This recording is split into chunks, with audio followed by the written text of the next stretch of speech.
Hello guys, তোমাদের সকলকে স্বাগত জানাচ্ছি সঞ্জয় সাটের নতুন একটা ভিডিওতে, নতুন দিনে নতুন রূপে নতুন সন্ধ্যাবেলা আবার চলে এসেছি।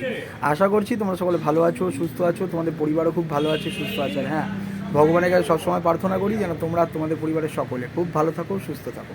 তো রবিবার করে আসতে চাই না, জানো একটু ফ্যামিলি নিয়ে ব্যস্ত থাকি, কিন্তু ব্যস্ত হলে কি হবে জানোই তোমরা, ঘেউ ঘেউ অনেকে করে, তো একটু আসতে হয়। তো সেই জন্যে এলাম আমি আমাদের 49-এর ব্র্যান্ডেড বালি, নিশ্চয়ই বুঝতে পেরেছো, 49-এর ব্র্যান্ডেড আলি, যার ব্র্যান্ড হচ্ছে 49।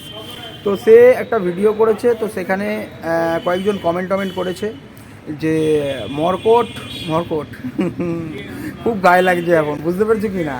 তো মর্কট এটিএম কার্ডকে এখন ট্রফি বানিয়ে দিয়েছে। Is this right? এটা কি সঠিক? এটা কি ঠিক যে মর্কট বানিয়ে দিয়েছে ট্রফি? ট্রফিটা কারা বানিয়েছিল? দিনকে দিন ট্রফি হিসেবে কারা একটা এটিএম কার্ডকে চালাচ্ছিল ওয়াইটিতে, এর ইমোশন নিয়ে দিনের পর দিন সেই মানে এটিএম কার্ডকে দেখিয়ে দেখিয়ে খাচ্ছিল? কারা ট্রফি বানিয়েছিল? মর্কট বানিয়েছিল?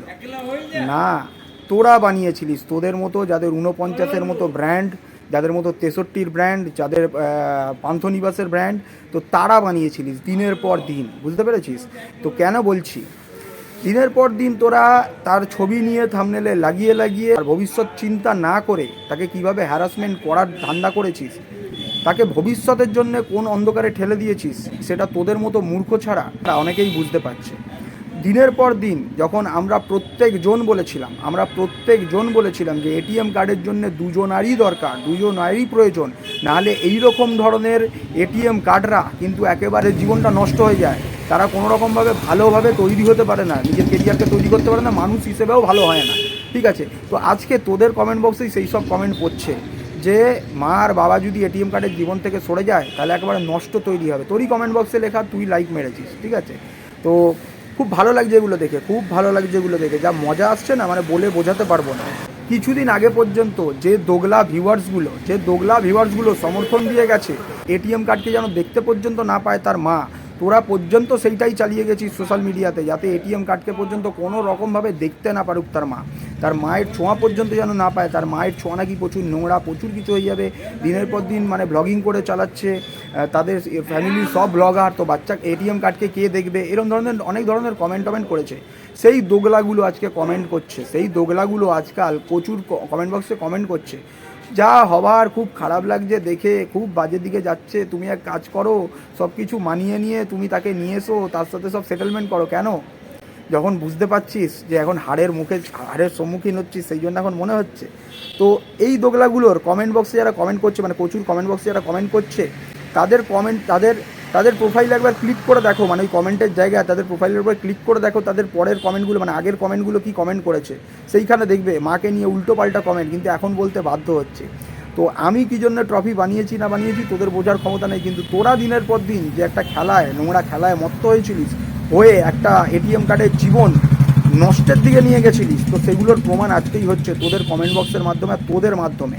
তোরা কিভাবে ছলচাতুরি করে দুজনার জীবনকে শেষ করে দিয়ে একটা জিনিস যখন প্রথম দিকেই যখন হচ্ছিল, তখনই যদি ভালো বুদ্ধিমানরা বুদ্ধি দিত, ভালো ব্যক্তিরা যদি বুদ্ধি দিত, তো দিলে আজকে এই চরম মানে নোংরার পরিস্থিতির শিকার হতে হতো না। এই এটিএম কার্ডটাকেই চরম নোংরা মানে চূড়ান্ত জায়গায় গিয়ে এরম ধরনের হেনস্থার শিকার হতে হতো না। তোদের মতো নোংরাগুলোর জন্য আজকে ওই অবস্থা। ঠিক আছে, আর বললাম তো জয় বললাম তো, ক্ষণিকের অপেক্ষা কর না। খুব দুঃখ কষ্ট হচ্ছে এখন, খুব দুঃখ কষ্ট হচ্ছে, তাই না? হবে, আরও হবে, দিনকে দিন আরও বাড়বে। কিচ্ছু করতে হবে না তোদেরকে, যা করার দেখতেই পাবি। ঠিক আছে, মায়ের কাছে থাকবে। আর এখনও বলছি যে বাবাও দেখতে পাবে। ঠিক আছে, কারণ দেখ, তোদের যারা অ্যাডভাইজার রয়েছে তারাই নিজের কমিউনিটি পোস্টে লিখে দিচ্ছে যে 98% হেরে যায় এইসব কেসে। ঠিক আছে, কে হারে সব সেখানে ক্লিয়ার রয়েছে। ঠিক আছে, আর যে সকল দোগলাগুলো এতদিন ধরে মানে কচুর কমেন্ট বক্সে কমেন্ট করছিল যে মাটির ফুল ফ্যামিলি হচ্ছে ব্লগার, তো এখন কচুর ফ্যামিলিতে কি রয়েছে? সব ডগার। ঠিক আছে, কচু তো এখন সবাইকে ব্লগার তৈরি করে দিচ্ছে, কারণ যা অবস্থা, হয়তো কিছুদিন পরে বাটি ঘটি নিয়ে ভিকও মাংতে হতে পারে, তো তার আগেই প্রোটেকশান নিচ্ছে। ঠিক আছে, তো ওপরে ভগবান রয়েছে, স্বয়ং মা রয়েছে, তো একটা মায়ের ওপরে দিনের পর দিন যে নির্যাতন চলেছে, আর তোরা যেরকম ধরনের নোংরাগুলো চালিয়েছিস, তার প্রতিটার ফল প্রতিজন ভোগ করবি। অপেক্ষা কর, শুধু সময়ের অপেক্ষা। চলো, এই ভিডিওটা এটুকুনি রাখলাম। তোমরা সকলে ভালো থেকো, সুস্থ থেকো, সত্যের সাথে থেকো। দেখা হচ্ছে আবার যে কোনো সময়, যে কোনো মুহূর্তে। আপাতত টাটা।